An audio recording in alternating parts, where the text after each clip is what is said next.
લોકસભાની ચૂંટણીના પડઘમ વાગી ગયા છે અને બંને ઉમેદવારો એડી ચોટીનો પ્રચાર કરી રહ્યા છે। ત્યારે સંદેશ ન્યૂઝ પહોંચ્યું છે લોકસભા સીટની એટલે કે વિધાનસભા સીટ સિદ્ધપુર વિધાનસભાની અંદર। આપણી સાથે કેટલાક લોકો જોડાયા છે સિદ્ધપુર વિધાનસભાના કે પોતે પોતાના ઉમેદવાર પાસે કઈ આશા અને અપેક્ષા રાખે છે। આપણે સીધા તેઓની સાથે વાત કરવાનો પ્રયાસ કરીશું। દાદા, લોકસભાની ચૂંટણી છે, આપ વિધાનસભા સીટ ઉપરથી આવો છો, કેવી આશા અને અપેક્ષા છે તમારી?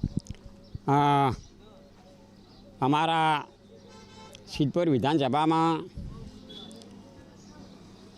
ઘણી અમારે લોકો માટે માગણીઓ બાકી છે।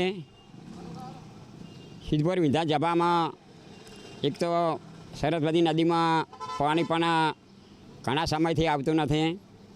ડેન્ટલ કોલેજ છે, ડેન્ટલ કોલેજમાં પણ ડૉક્ટરનો અભાવ છે।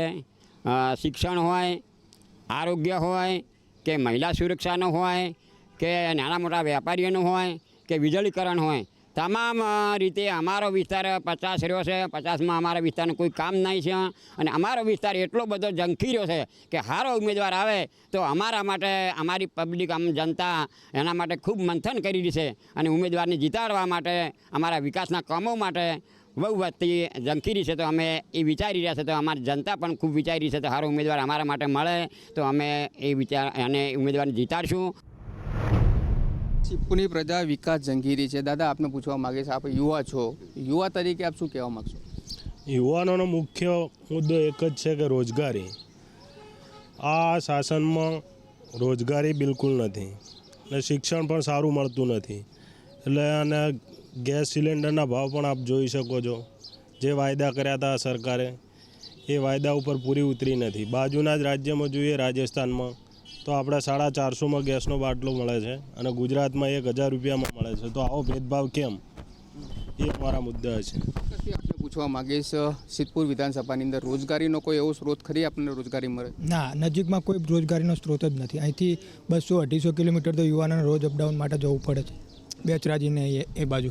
અહીંયા જે વખતે સાહેબ અત્યારે કેબિનેટ મંત્રી છે, એમણે કહેલું કે હું જીઆઈડીસી તમારા મત વિસ્તારમાં બનાવી આપીશ, પણ એ ખાલી ફાયદા જ કર્યા છે, હજુ સુધી કંઈ થયું નથી। માટે આવનારી ચૂંટણીમાં કેવા ઉમેદવાર છે? આવનારી ચૂંટણીમાં યુવાનોનું સાંભળે, ગરીબોના પ્રશ્નો સોલ્વ કરે એવા ઉમેદવારને અમે ચોક્કસથી અન્ય લોકો પણ આપણી સાથે જોડાણા છે, તેઓની સાથે વાત કરીશું। આપને પૂછવા માંગીશ, સિદ્ધપુર વિધાનસભામાં એવી કઈ યોજનાઓ છે કે વિકાસ બાકી છે, ઝંખી રહ્યો છે?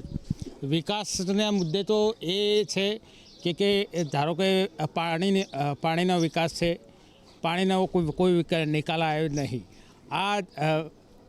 અને યુવાનોને રોજગારી માટે જીઆઈડીસીનું અહીંયા વાયદો કર્યો છે, પણ હજુ સુધી વાયદો પ્રશ્ન સોલ્વ થયો નથી। ચોક્કસથી અન્ય લોકો પણ આપણી સાથે જોડાણા છે। દાદા, આપને પૂછવા માગીશ કે ખેડૂત તરીકે કેવી આશા અને અપેક્ષા છે આવનારા સભ્ય? ખેડૂત મિત્રને તો કોઈને કશું મળ્યું જ નથી। છેલ્લા 5 વર્ષમાં કોઈ ખેડૂત નહીં કે કોઈ ખેડૂતનો કોઈ લાભ નથી। આવો અમારું કહેવું છે। હવે તો જો જે સાહેબ આવે અને કોઈ લાભ આલે તો કોઈ કહેતા નથી, આવી અમારી ઈચ્છા છે। પાણી તો છે જ નહીં, પાણી તો બધા બંબા મિલીને તૈયારી મળ્યા પણ આવ્યું નથી। બરાબર, ચોક્કસથી કહી શકાય કે સિદ્ધપુર વિધાનસભાની જે જનતા છે તે વિકાસ ઝંખી રહી છે અને આજ સુધી કોઈ પણ જાતનો જે રીતો આ વિસ્તારની જે માંગ છે તે સંતોષાણી નથી। સૌથી મહત્ત્વની બાબત છે કે સિદ્ધપુર શહેરમાં આવેલી સરસ્વતી નદીની અંદર વર્ષોથી ત્યાંની જનતા પાણી ઝંખી રહી છે, પરંતુ વાયદા કરવામાં આવે છે, પરંતુ આજ દિન સુધી આ સરસ્વતી નદીની અંદર પાણી છોડવામાં નથી આવ્યું। ત્યારે આવનારી જે 2024ની ચૂંટણી યોજાઈ રહી છે ને, ચૂંટણીની અંદર એવા ઉમેદવાર આવે કે જે પોતાના સિદ્ધપુર વિધાનસભાનો વિકાસ કરે અને વિકાસની સાથે સાથે જ રોજગારીના સ્ત્રોત ઊભા કરે એવા ઉમેદવાર ઝંખી રહી છે સિદ્ધપુરની પ્રજા। ભરત પ્રજાપતિ, સંદેશ ન્યૂઝ, પાટણ।